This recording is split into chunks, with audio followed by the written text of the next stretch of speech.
All right, hello parents. We are starting to work on our 2-digit by 1-digit multiplication and more digits. I'm going to give you a video quickly on expanded form of multiplication. When we do expanded form, again, we are breaking those numbers down into their values.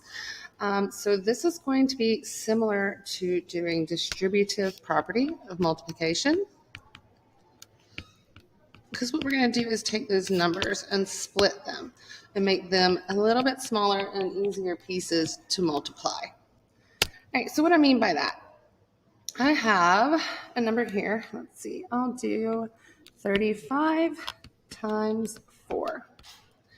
Okay, so the way that we do this, we write our 4 times, and then we're going to break 35 down into its expanded form. So 30 plus 5.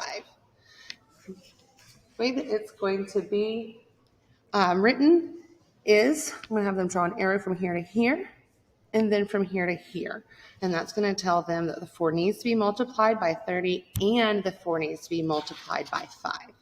Okay, so as I'm going to move this down here, we're going to use this form right here to put that on here. So 4 times 35. Our 4 is going to move with us, and this is where we're going to place that expanded form that we just created. So the point of drawing these arrows up here is to, again, show that we are multiplying 4 times 30. So we're going to write that here. And that we are also multiplying 4 times 5. Okay, we will find the product of those numbers when we're multiplying by multiples of 10. We can multiply the first two numbers. 4 times 3 is 12. And then you can count the number of zeros, and that's how many zeros you need to add to the end. We're going to solve our second part because our parentheses need to get done before we do any addition. 4 times 5 is 20. So our final sum or product would be 140. So each of these right here is what we call a partial product. This is an important vocabulary word. It just means that it is a piece of the entire product. So this would be our final product, but these are partial products. All right, I'm going to show a couple more examples because we are going to do some 3-digit and 4-digit numbers.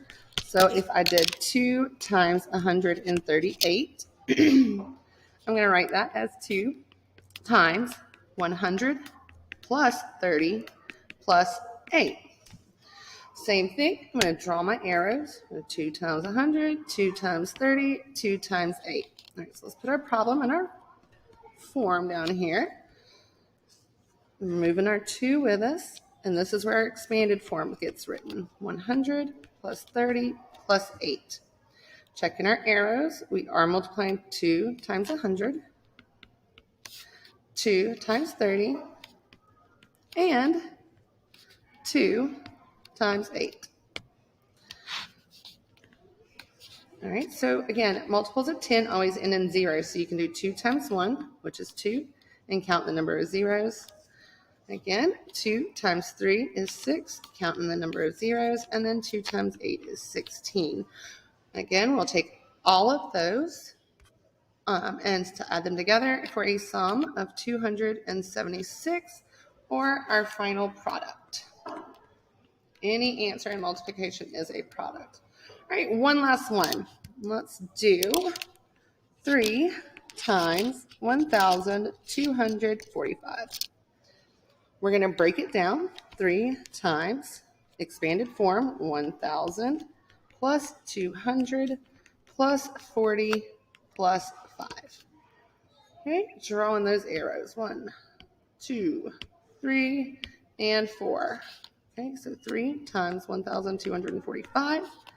Moving our 3 down, and then 1,240 and 5. All right, we're going to multiply 3 times each of these.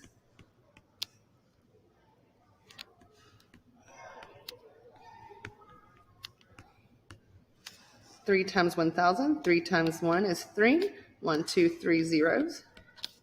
3 times 2 is 6. 1, 2 zeros. 3 times 4 is 12. 1 0. 3 times 5 is 15.